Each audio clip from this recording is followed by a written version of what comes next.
Kullandığım iple başlamak istiyorum. Sensin'in bu rafya ipini kullanacağım. Yapısı çok yumuşak. Birçok rafya ipe göre de örümü çok kolay. Bununla yapacağız. Tığım her zamanki gibi 3,5 milim. Hemen tarife başlıyoruz. Sihirli halkamı yapıyorum.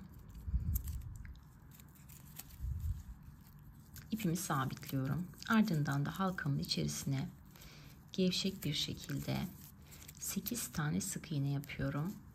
Elinizi gevşek tutmanız bu aşamada çok önemli. Sert olursa duruşu böyle kas katı olur ve istediğimiz bir görüntü olmaz.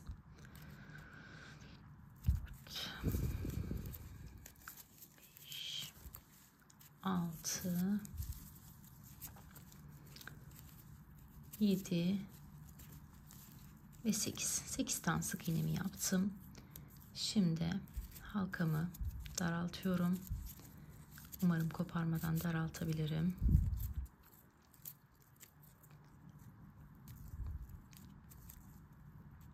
Evet. Şimdi ilk başladığım sık iğneye batıyorum. İlmeğimi kaydırıyorum. 8 tane sık iğnem var. Evet, bu aşamada şöyle bir tane sabitleme yapıyorum. Doluyorum. Aynı noktaya giriyorum. Bir tane yarım trabzan yapıyorum. Daha sonra bir tane zincir çekiyorum. Aynı noktaya tekrar giriyorum. Yine bir tane yarım trabzan yapıyorum. Doluyorum. Bir sonrakine giriyorum. Bir tane yarım trabzan yapıyorum. Doladım. Bir sonrakine girdim. Bir tane yarım trabzan yaptım. Arada bir zincir çekiyorum. Bir sonrakine giriyorum.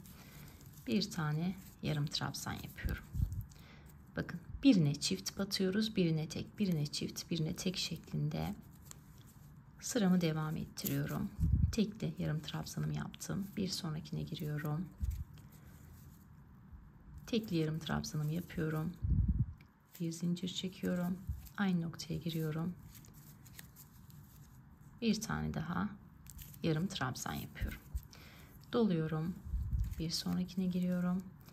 Bir tane tekli yarım trabzanımı yapıyorum. Doluyorum. Bir sonrakine giriyorum.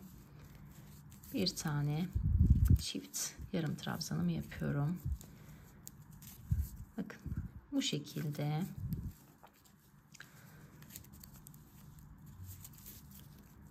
bakalım şimdi kaç tane oldu boşluğumuz. 1, 2, 3, 4, 5, 6, 7, 8.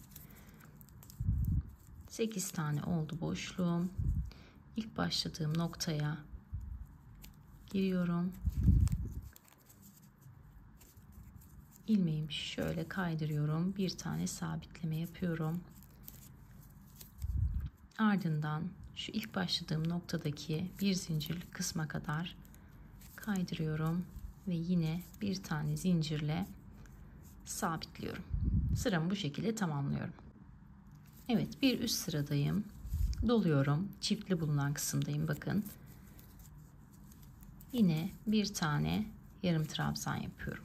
Bir zincir çekiyorum. Aynı noktaya tekrar giriyorum.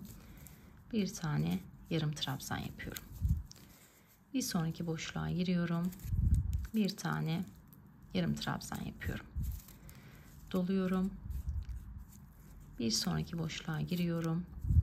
Bir tane yarım trabzan yapıyorum. Şimdi yine geldik çiftli kısma. Buraya yine 2 tane yapacağız. Bir tane yarım trabzanımı yapıyorum. Bir zincir çekiyorum. Aynı noktaya tekrar giriyorum. Bir tane yarım trabzanımı yapıyorum. Doluyorum. Bir sonraki noktaya giriyorum. Yarım trabzanımı yapıyorum. Doluyorum. Bir sonraki noktaya giriyorum. Yarım trabzanımı yapıyorum. Çiftlerin olduğu yerleri yine çift yapacağız. Teklerin olduğu yere tek yapacağız. Çift noktadayım. Bir tane yarım trabzanımı yaptım. Arada bir tane zincir çekiyorum. Aynı noktaya tekrar batıyorum ve bir tane yine yarım trabzanımı yapıyorum. Bu şekilde sıramı tamamlıyorum. Aralara birer tane yarım trabzan. Çiftli bulunan yerlere yine çift yarım trabzan yapıyoruz. Yani 2 tek 1 çift gibi düşünebilirsiniz. Yine ikili kısımdayım. İlmeklerin arasına batmaya gayret edelim. Arada bir zincir, aynı noktaya giriyorum. Tekrar bir tane yarım trabzan yapıyorum. Bir sonraki boşluğa giriyorum. Yine yarım trabzan. Bir sonraki boşluğa giriyorum. Yine yarım trabzan.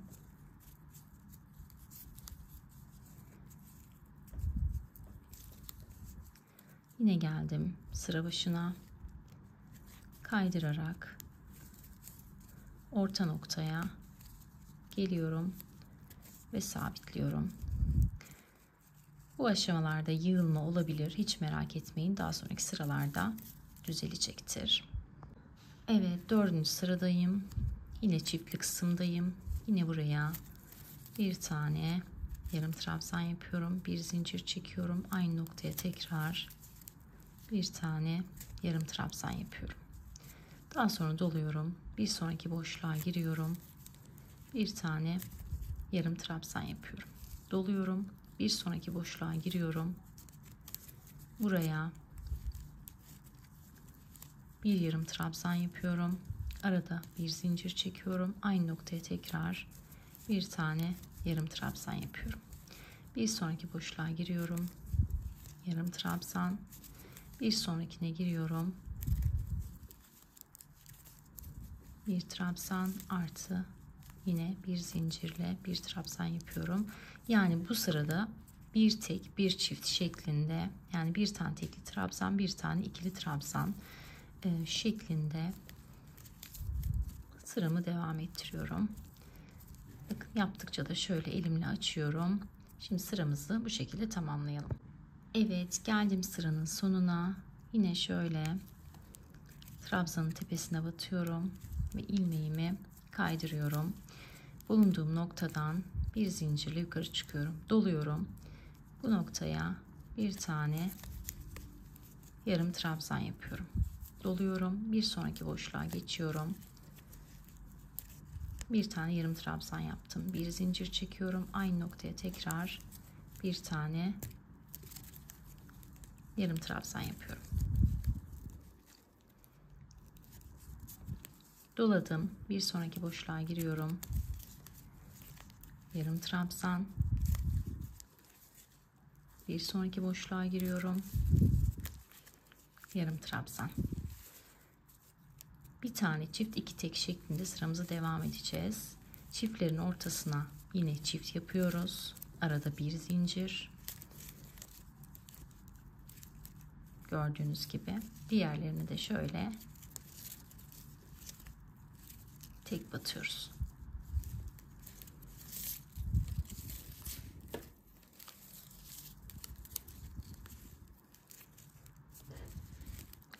Saydığımız zaman da 1, 2, 3, 4, 5. 1, 2, 3, 4, 5. sıradayız. Evet, bu sırayı da bu şekilde tamamlayalım.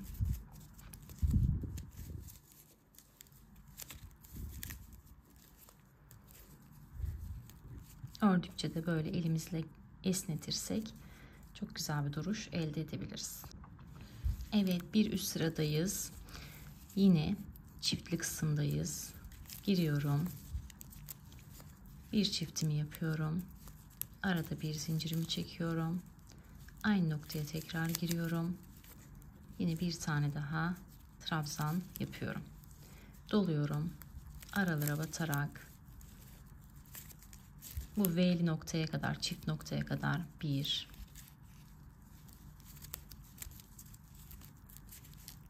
2,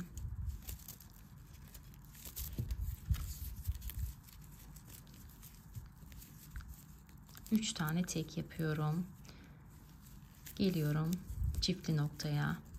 Bir tane tekimi yaptım. Arada bir tane zincir. Bakın çiftli noktadayım. Tekrar bu noktaya bir tane çift yapıyorum. Burada da yapacağımız işlem 3 tek 1 çift. Bu sıramızda bu şekilde tamamlıyoruz. 1, 2, 3, 4, 5, 6. sıradayız. Tamamlayıp dönüyorum. Evet, sıra sonuna geldim. 3 tek 1 çift yapmıştık. Sıra sonunda şurada bir dengesizlik olmasın, büzüşme olmasın diye sadece bu sıraya özel 1, 2, 3, 4, sonda 5 tane tek yaptım. 6. sıramızı da bu şekilde tamamlamış oluyoruz. Şöyle ilmeğimi kaydırıp orta noktaya geliyorum. Hatta direkt kaydıralım, çok uzatmayalım. Şu ortaya direkt ilmeğimi kaydırıp geliyorum ve bir zincirle yukarı çıkıyorum. 6. sıramızı da bu şekilde tamamlamış olduk. Evet, geldik 7. sıraya. Burada da bir çift 1, 2, 3, 4 tek şeklinde sıramızı tamamlayalım. Bir çift 4 tek. Sıra sonunda şurada 5 tane yaptığımız için burada 1, 2, 3, 4, 5 tane tek olacak. Bu şekilde sıramızı tamamlayıp dönelim. 7. sıramızı bu şekilde yapıyoruz.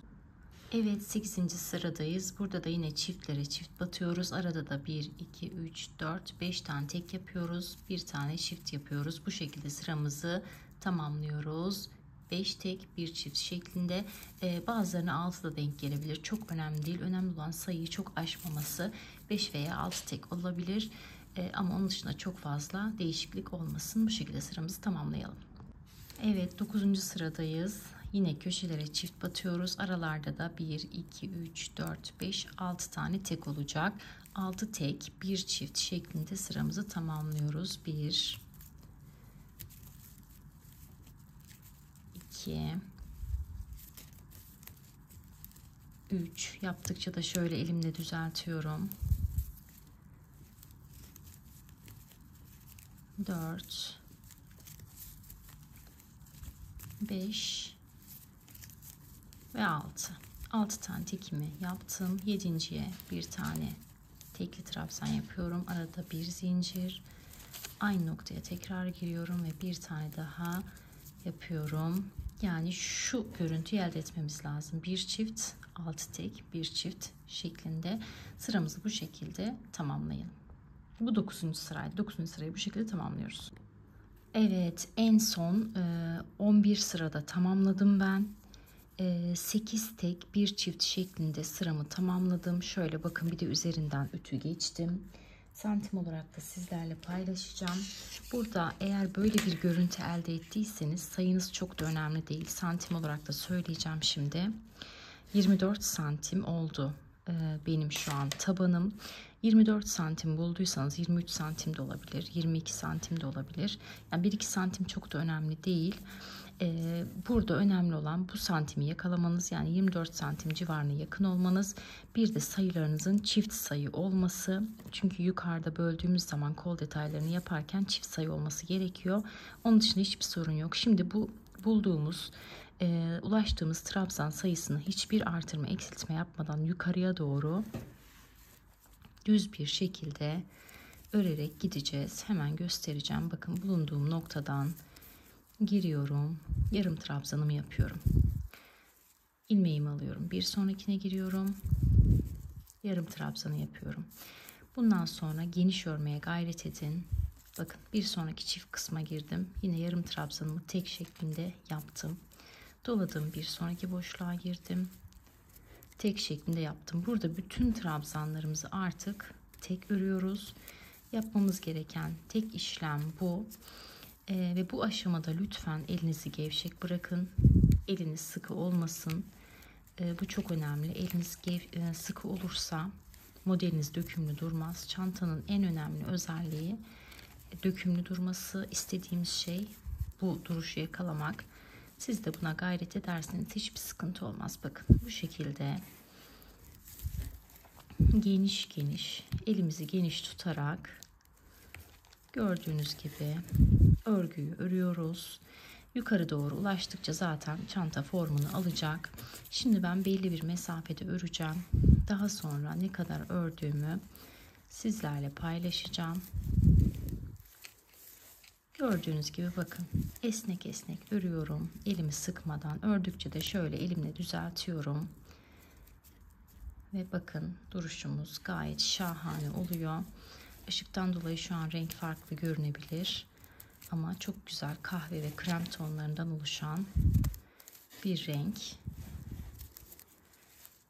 Evet. Örümü çok basit, yapımı çok kolay. Bundan sonra yapacağımız tek işlem var. Her boşluğa bir tane yarım trabzan yapmak. Şimdi ben örgümü belli bir mesafe böyle döne döne öreceğim. Daha sonra ne kadar ördüm sizlerle paylaşacağım. Tamamlayıp geliyorum. Evet, en son artırma sırasından sonra çantamı belli bir uzunlukta ördüm. Bakın şöyle oval bir görüntü elde ettim. En son artırma sırasından sonra 26 sıra trabzan sırası yaptım. Şimdi santim olarak da paylaşacağım sizlerle. Şöyle boyundan en alt tabandan tutarak ölçüyorum. 39 santim uzunluğunda. Enini de şöyle artırma yaptığım noktadan sonra söyleyeyim. Tamam canım, 37 santim genişliğinde oldu çantamız. Şimdi artık modelimize askı kısmıyla devam edeceğiz. Onun için şöyle bir 4 tane ayraca ihtiyacımız var. Bunu başka bir şeyle de iple de belirleyebilirsiniz, sorun değil. Şimdi burada ilmek sayılarını vereceğim. Benimle aynı yapmak zorunda değilsiniz. Sadece mantık olarak şu ortadaki ilmeklerin eşit olması gerekiyor. Bende bu ortalarda 10'ar tane ilmek var. Şu kenarlarda da sağda ve solda 33 tane ilmek var. Yani şu kısımda 33 ilmek var. Ortalarda 10'ar tane ilmek var. 10 arkada 10 önde. Bu kısımda da yine 33 tane ilmek var. Benim ilmeklerim bu şekilde. Şimdi örmeye başlayalım. Evet, şimdi bir tarafını öreceğiz. Buranın tamamen örümü bittikten sonra diğer tarafını öreceğiz. Şimdi 10 tane ilmeği burada ayırdıktan sonra şöyle bakın, ayracımı çıkarıyorum. 10. ilmeğin solundan giriyorum. Bir tane trabzanımı yapıyorum. Bir sonrakine giriyorum. Yine aynı şekilde 2 yarım trabzanlarımı yapmaya devam ediyorum. 3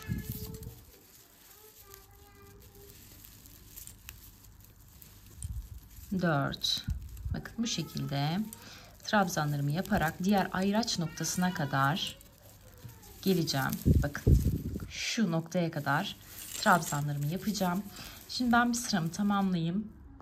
Daha sonra kaç tane trabzan ördüm onu göstereceğim. Bir de sıradan dönüşü sizlerle paylaşacağım.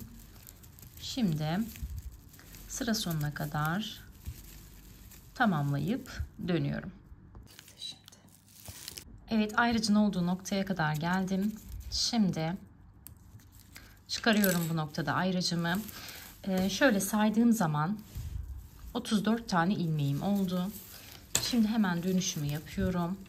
Başına doladım. Bakın bulunduğum noktaya değil, bir sonrakine batıyorum. Ve bir tane yarım trabzan yapıyorum. Burada ne yapmış olduk? Bir tane kesme yapmış olduk. Aradakileri örüyorum. 2 3 4 5 6 7. Evet, kenarda şurada toplama yaptıktan sonra şu toplama yaptığım kısmı saymıyorum. 2 4 6 8 10 12 14 16 18 20 22 24 26 tane ördüm. Şurada bakın 2 boşluk kaldı. Batıyorum. İlk ikisini şöyle çıkarıp bekletiyorum. Doluyorum. Bir sonrakine giriyorum. Hepsini birlikte bakın şöyle bütün ilmeklerimi kaydırıp topluyorum ve dönüyorum. Şöyle bir zincirle yukarı çıkıyorum. Bu topladığım kısma batmadan bir sonraki boşluğa giriyorum. İlk ikisini birlikte alıp bekliyorum. Doluyorum. Bir sonrakine giriyorum. İlk ikisini birlikte alıp bekliyorum ve daha sonra bütün ilmekleri topluyorum. Böylelikle yine kesme yapmış olduk. Aradaki boşluklara yine trabzanlarımı yapıyorum. 1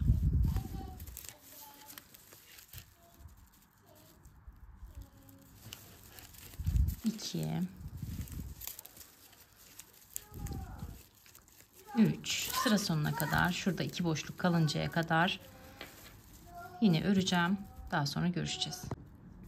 Evet, sıra sonuna geldik. Bakın şu köşe toplama kısmını saymıyoruz. Şurada 2 boşluğum kaldı. Bunlara giriyorum. İlkini topladım. İkincisine giriyorum. Hepsini birlikte toplayıp sabitliyorum. Bakalım bu sırada şöyle toplamaların dışında kaç tane trabzan kalmış ona bakacağım. Topladığım kısmı saymıyorum. Şöyle 2, 4, 6, 8, 10, 12, 14, 16, 18, 20, 22. Bir de şurada var 23 tane ilmeğim var. Dönüyorum, yine kesmelerle devam edeceğim. Doladım, bakın şu boşluğa giriyorum direkt. İlk 2 ilmeği alıp bekletiyorum. Bir sonraki boşluğa giriyorum. İlk 2 ilmeği alıp bekletiyorum ve daha sonra hepsini birlikte topluyorum. Burada da yine bir kesme yapmış olduk. Araları yine boşluklara batarak yarım trabzanlarımı yapıyorum. Evet, trabzanlarımı yaparak geldim. Şimdi 2 tane boşluğum kaldı. İlkine girdim, ikisini aldım, beklettim. Bir sonrakine girdim. Şöyle ilmekleri çıkardım. Daha sonra hepsini birlikte topladım. Şimdi bakalım bu kaçıncı sıramız olmuş. Şöyle ayırdıktan sonra 1, 2, 3, 4, 5. sıramızı yapmışız.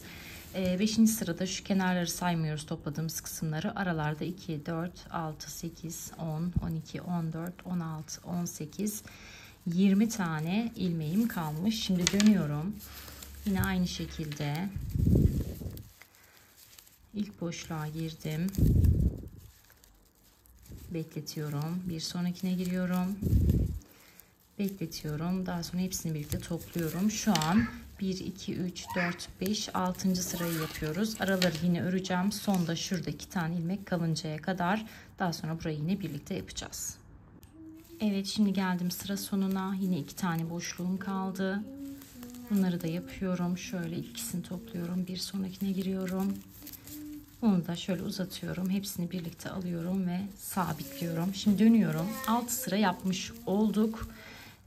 Şu arada bakın kaç tane ilmeğimiz kalmış sayalım. Kenarı saymayalım. 2, 4, 6, 8, 10, 12, 14, 16, 17 tane ilmek kalmış. Şu an 6 sırayı da tamamlamış olduk. Toplam 9 sıra. Şu arada da 6 tane ilmek kalıncaya kadar aynı işlemi tekrarlayacağız. Bakın buraya kadar gösterdim kaç sıra. Mantık anlaşılmıştır umarım. Daha sonra sap kısmını başlayacağız. Şimdi tamamlayıp dönelim. Evet, 9. ve son kesme sırasındayız. Şimdi 1, 2, 3,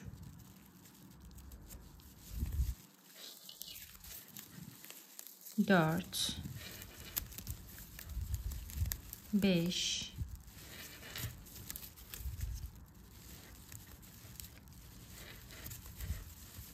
6,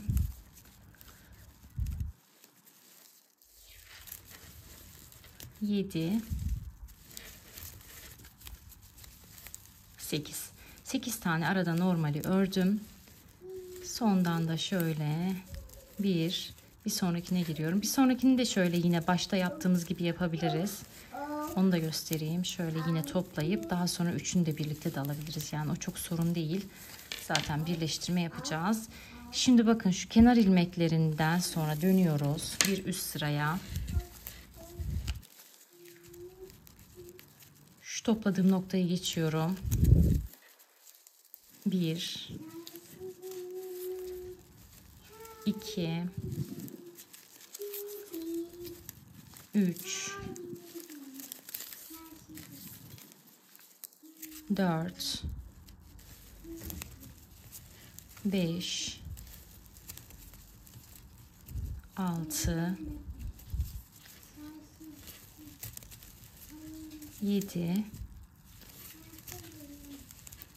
8 ve 9. Şöyle bakın şu kenar ilmeklerini saymıyoruz, şu kenarda kalanları. Arada kalan 2, 4, 6 tekliği görüyoruz değil mi? Ben biraz önce şu aradakileri baz alarak 6 tane söyledim. Şu kenardaki ikişer ilmeği yok sayıyoruz. Çünkü buradan zaten kenar geçeceğimiz için şu 6 tane kalınlıkta ne yapacağız? Devam edeceğiz. 1, 2, 3, 4, 5, 6,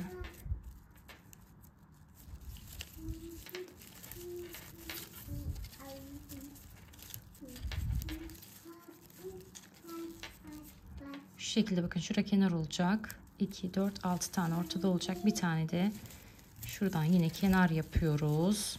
Yani şu ikisini kenar sayarsak, pardon, şu ikisini arada 6 tane ilmeğimizin devam etmesi lazım. Yani bundan sonra askı detayını bu şekilde sadece kenarları da sayalım. 1, 2, 3, 4, 5, 6, 7, 8 tane ilmek üzerinden gideceğiz. 2 tanesi kenar olduğu için ortada 6 tane ilmeğimizi baz alarak, yani o kenarları üzerine askıyla geçeceğimiz için askının ince kısmında görünmeyecek, anlaşılmayacak. 6 tane ilmek kendini gösterecek. Şimdi bakın şöyle karşıdan gösterelim bu şekilde. Şimdi ben belli bir uzunlukta bu askıyı devam ettireceğim. Daha sonra da karşı tarafı da burada yaptığımız işlemin aynısını yapacağız. Şu kısma aynı şekilde buradaki gibi kesmeleri yaparak bu bölümü oluşturacağız. Daha sonra da şu askıyı belli bir uzunlukta örüp birleştireceğiz. Şimdi ben tamamlayıp dönüyorum. Askıyı da ne kadar ördüm, kaç sıra ördüm paylaşacağım. Çantayı ben tamamladım. Şöyle bakın, askı kısmında 6 tane trabzan olacak demiştim ortada. Kenarda 2, toplam 8 trabzan yapacaktık ama yaptığım çok geniş kaba oldu. O yüzden de toplamda 6 tane trabzan yaptım. Ortada 4 tane kaldı. Yani en son kısmını göstereyim. Bakın şöyle geçiyoruz. Şurada 6 tane ilmek kalınca düz bir şekilde askımızı örüyoruz. Ta ki diğer noktaya kadar, burada da kesip dikiyoruz. Şöyle bakın, diğer tarafını da çevireyim.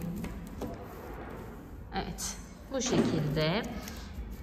Şimdi santim olarak da askıyı kaç santim öreceğiz söyleyeyim hemen. Askıyı ben ölçtüm. Buradan bu noktaya kadar, yani tamamen bütün çevresi 50 santim uzunluğunda. Şöyle ikiye katladığımızda da 25-25 olur diye düşünüyorum. Şimdi çantanın diğer kısımlarını ölçelim. Santim olarak hemen bakalım. Kaç santimmiş? Evet, şöyle ölçtüğüm zaman, biraz önce ölçtüm. Yine göstereyim sizler için. 36 santim genişliğinde. Tabandan başlayıp şu artırmaları, eksiltmeleri yaptığımız noktaya kadar ölçtüğümde ise 40 santim uzunluğunda. Şuralara da bakarsak eğer şöyle bir 12 santim de şu mesafe var. Yani böyle bakınca çok geniş, salaş, güzel bir çanta oldu. Orijinaliyle birebir aynı çalıştım. Tabii ki ip farkından dolayı orijinali çok böyle inceydi. Bu bir tık daha tok ve güzel oldu. Umarım sizler de denersiniz. Sadece 1,5 yumak rafya ip kullanarak bu çantayı yaptım. Deneyeceklere kolaylıklar diliyorum. Kanalıma abone olup yorum yapmayı unutmayın. Başka bir projede görüşmek dileğiyle. Hoşça kalın.